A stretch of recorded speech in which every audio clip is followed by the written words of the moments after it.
என் செல்லக் குழந்தையே, துரோகத்தால் வாழ்க்கையையே வெறுத்து போய் நின்று கொண்டிருக்கின்றாய். இதற்கு மேல் என்ன இருக்கின்றது என்று எண்ணிக்கொண்டிருக்கின்றாய். துரோகத்தை செய்தவர்கள் வேறு யாராகவோ இருந்திருந்தால் ஒன்றும் தெரிந்திருக்காது. ஆனால் யாரை நம்பினோமோ, யாரை உன்னுடைய வாழ்க்கை என்று நினைத்து நீ உன்னுடைய மனதை முழுமையாக கொடுத்தாயோ, அவர்களே உனக்கு அந்த துரோகத்தை செய்தபொழுது உன்னால் அதனை ஏற்றுக்கொள்ள முடியாமல் போய்விட்டது. இப்பொழுது அந்த துரோகத்தை நினைத்து நினைத்து மனம் வேதனைப்பட்டு கொண்டிருக்கின்றாய். இனிமேலும் இந்த வாழ்க்கையில் எதுவும் இல்லை என்கின்ற மனநிலைக்கு நீ வந்து விட்டாய். என் தங்கமே, உண்மையாகவே இந்த வாழ்க்கையில் எல்லோரையும் நீ நினைப்பது எப்பொழுதுமே தவறு. ஏனென்றால் இத்தனை நாட்களும் உன்னுடன் பழகியவர்களையே உன்னால் சரியாக கணிக்க முடியவில்லை. உண்மையாக பழகியது யார், பொய்யான அன்போடு பழகியது யார் என்று உன்னால் கண்டுபிடிக்க முடியவில்லை. அப்படி இருக்கும் பொழுது இனிமேலும் யாரையேனும் உன் வாழ்க்கையில் நீ புதிதாக கொண்டு வருவாயானால் மீண்டும் நீ இந்த துரோகத்தை சந்தித்துவிடக்கூடாது. உனக்காக வாழ்க்கையில் வருகின்றவர்களை நீ நிச்சயமாக யார் என்று தெரிந்து கொள்ள முடியாமல் தவித்து நின்றுவிடக்கூடாது. அதனால்தான் இன்று உன் வராகியானவள் உன் வாழ்க்கையில் நீ யாரை எதிர்நோக்குகின்றாயோ, எந்த ஒரு உண்மையான அன்பை எதிர்நோக்குகின்றாயோ, அந்த அன்பினை அடையாளம் காட்டுவதற்காக வந்திருக்கின்றேன். யார் என்று நான் சொல்லிவிடுகின்றேன். என் பிள்ளை, நான் அதனை உனக்கு பொக்கிஷமாகத்தான் தரப்போகின்றேன். பொக்கிஷம் என்று உன் அம்மா சொல்வதற்கு ஒரு காரணம் இருக்கின்றது.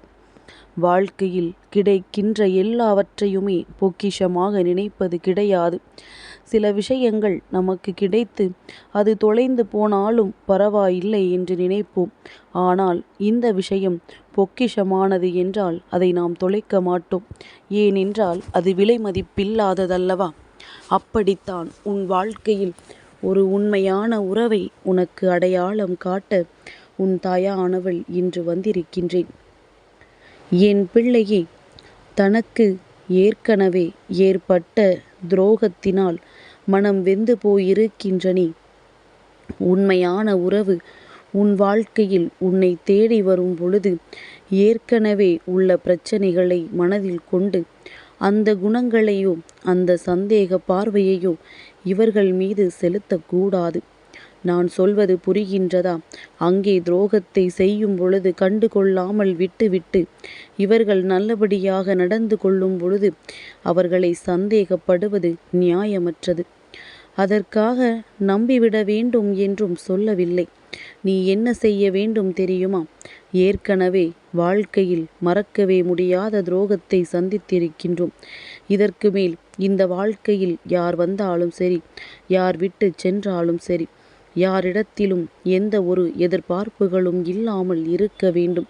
ஒருவேளை நாளை இவர்களும் நமக்கு அது போன்ற துரோகத்தை செய்கிறார்கள் என்றால் அதை ஏற்றுக்கொள்கின்ற மனப்பக்குவத்தோடு இருக்க வேண்டும் என்பதை மட்டுமே என் பிள்ளை நீ கவனத்தில் கொண்டால் போதும். நிச்சயமாக இனி உன் வாழ்க்கையில் உன்னை தேடி வருகின்ற யாருமே உனக்கு ஏமாற்றத்தை கொடுத்து விட மாட்டார்கள். அதிலும் குறிப்பாக என் பிள்ளை, அம்மா சொல்கின்ற இந்த ஒரு உறவு உண்மையான உறவு, உன்னோடு காலம் முழுவதும் தொடர்ந்து வரக்கூடிய உறவு. உன் தாயானவள் நானும் உனக்கு அடையாளம் காட்டிவிட்ட பிறகு நீ உண்மை என்பதனை நிச்சயமாக ஒத்துக்கொள்வாய். என் தங்கமே, நீ என்ன நினைக்கின்றாய் தெரியுமா? அம்மா, எனக்கு கிடைத்த வாழ்க்கையை நான் பொக்கிஷமாகத்தானே நினைத்து வாழ்ந்து கொண்டிருந்தேன்.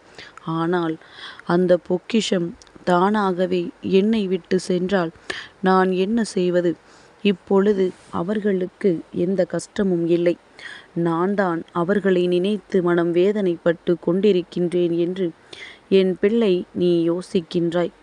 அப்படியானால் நான் காட்டிய அந்த உண்மையான அன்பிற்கு மதிப்பில்லாமல் போய்விட்டதே என்று என் பிள்ளை நீ வேதனைப்படுகின்றாய் அல்லவா? என் தங்கமே, உன்னுடைய வேதனைக்கு அம்மா இன்று உனக்கு நல்ல மருந்தினை கொண்டு வந்திருக்கின்றேன். இனிமேல் உன்னால் கடந்த கால வாழ்க்கையை நினைத்து கூட பார்க்க முடியாத அளவிற்கு அம்மா உனக்கு நல்ல விஷயத்தை சொல்கின்றேன். இனிமேல் உனக்கு அந்த ஞாபகங்களே வந்துவிடாது. என் பிள்ளையே, துரோகம் நடந்து விட்டது. விட்டு விலகி வந்து விட்டாய். அப்படியானால் இனி உன் மனதில் ஒரே ஒரு எண்ணம் இருக்க வேண்டும்.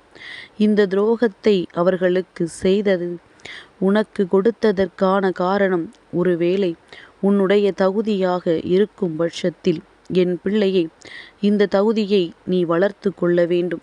அவர்களுக்காக அல்ல, உன்னுடைய வாழ்க்கையில் நீ நல்ல நிலையை அடைய வேண்டும் என்பதற்காக. என் தங்கமே, உன்னால் முடியும் என்பதனை முதலில் நீ நிரூபித்து காட்ட வேண்டும். அதையும் அவர்களுக்கு நிரூபித்து காட்ட வேண்டிய அவசியம் கிடையாது. ஆனால் என் பிள்ளை, உன்னுடைய வாழ்க்கையில் உன்னால் எதையும் சாதிக்க முடியும். எப்பொழுதுமே ஒருவரினுடைய தகுதியை வைத்து அவர்களை எடை போடக்கூடாது. அவர்களுக்குள் திறமை என்ன இருக்கின்றது என்பதை பார்த்துதான் ஒருவரை எடை போட வேண்டும் என்பதனை அவர்களுக்கு நீ உணர வைக்க வேண்டும். எந்த ஒரு விஷயமாக இருந்தாலும் செய்கையில் காண்பித்து விட்டு சென்றுவிட வேண்டும். மாறாக அங்கே வாதாடி கொண்டு மல்லு கட்டி கொண்டு நின்று கொண்டிருக்க கூடாது. என்னை எதற்காக இந்த ஏமாற்றத்தை கொடுத்தாய் என்று ஒரு நாளும் அவர்களிடத்தில் எதிர்த்து நின்று கேட்கக்கூடாது. எந்த ஒரு செயலாக இருந்தாலும் நீ உன்னுடைய செயலினால் அதற்கு பதில் கொடுக்க வேண்டுமே தவிர ஒரு பொழுதும் யார் மனதையும் காயப்படுத்திவிடக்கூடாது. என் தங்கமே, எல்லாவற்றிற்கும் மேலாக வாழ்க்கையில் உண்மை என்றால் என்னவென்று தெரியாமல் என் குழந்தை நீ சுற்றி திரிகின்றாயல்லவா? நான் உன்னை சூழ்ந்திருக்கின்ற உண்மை என்னவென்று சொல்கின்றேன். இந்த ஒரு உண்மையை தவிர மற்ற எல்லாமே மாயை தோற்றம்தான் என்பதனை நீ முதலில் புரிந்து கொள்ள வேண்டும். பொக்கிஷமாக உன் கைகளில் கிடைக்கின்ற விஷயத்தை நீ மிகவும் பொக்கிஷமாக பார்த்து கொள்ள வேண்டும். எல்லாவற்றிற்கும் மேலாக அம்மா ஒரு பொழுதும் உன்னிடத்தில் தேவையில்லாத விஷயங்களை சொல்லிவிடுவதில்லை என்பதனை நீ புரிந்து கொள்ள வேண்டும். என் தங்கமே, உன்னுடைய வாழ்க்கையில் உண்மையான அன்பு ஒன்று உனக்கு தேவைப்படுகின்றது. உன்னுடைய மனதில் இருக்கின்ற அத்தனை எண்ணங்களுக்கும் ஆறுதல் தேவைப்படுகின்றது. யார் உண்மையில் நம்மை தன்னுடைய வாழ்க்கையில் மிக பெரிய பொக்கிஷமாக நினைப்பார்கள் என்று என் குழந்தை தேடி தெரிந்து கொண்டிருக்கின்றாய். நீ அப்படி இருக்கும் பொழுது உனக்கான தேடலில் உனக்கான நல்ல விஷயங்கள் கிடைக்க பெறவில்லை என்றால் உன் அம்மா நான் உனக்கு அதனை சொல்லிவிடுகின்றேன். என் பிள்ளையை, உண்மையான அன்பு கொண்ட அந்த உறவு வேறு யாரும் கிடையாது. உன் தாயானவள் இந்த வராகி அம்மா நான் தான். என் தங்கமே, நான் இத்தற்சமயம் உன் வாழ்க்கையில் உனக்கு காண்பிக்கக்கூடிய உண்மையான அன்பினை நீ சரியாக பயன்படுத்திக்கொள்.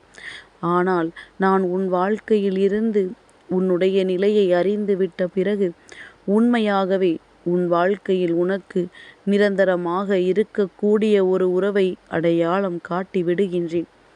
அப்படி நான் செய்யும் வரை இந்த தாயானவள் என்னைத்தான் நீ உனக்கான ஆதரவாகவும் நிரந்தரமான உண்மையான அன்பை கொடுக்கக்கூடியவளையும் நீ என்னை ஏற்றுக்கொள்ள வேண்டும். நான் ஒரு பொழுதும் என் பிள்ளைக்கு மனம் வேதனையை கொடுப்பது கிடையாது. நீ எப்பொழுது என்ன சொன்னாலும் அதை சரியென்று தலையாட்டுகின்ற பக்குவத்தை உடையவள் இந்த வராகி. தவறுகள் ஏதும் இருக்கும் பட்சத்தில் மட்டுமே எல்லாம் கவனிக்கப்பட வேண்டியவைகள்.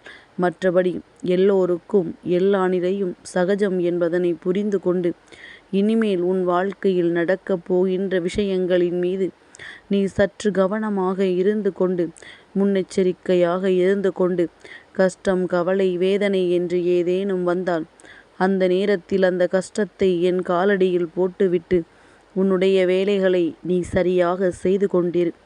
மற்றவற்றையெல்லாம் அம்மா பார்த்து கொள்கின்றேன். நானும் உன்னுடைய அன்பிற்காகத்தானே ஏங்கி நிற்கின்றேன். அந்த அன்பினை நீ எனக்கு கொடுக்கும் பொழுது நான் உன்னோடு இருக்காமல் போய்விடுவேனா என்ன? என் பிள்ளைக்கு எல்லாமே நல்லபடியாக நடக்க வேண்டும். அதற்கு இந்த வராகி உடன் இருக்க வேண்டும். இது ஒன்றுதான் என்னுடைய ஒரே ஒரு விருப்பமும் கூட. என் பிள்ளைக்கு என்றும் உண்மையான அன்பினை உன் அம்மா நான் கொடுக்கின்றேன். கலங்காமல் இரு. என் செல்ல குழந்தைக்கு இந்த வராகி அம்மாவினுடைய ஆசீர்வாதங்கள் எப்பொழுதுமே முழுமையாக கிடைக்கும்.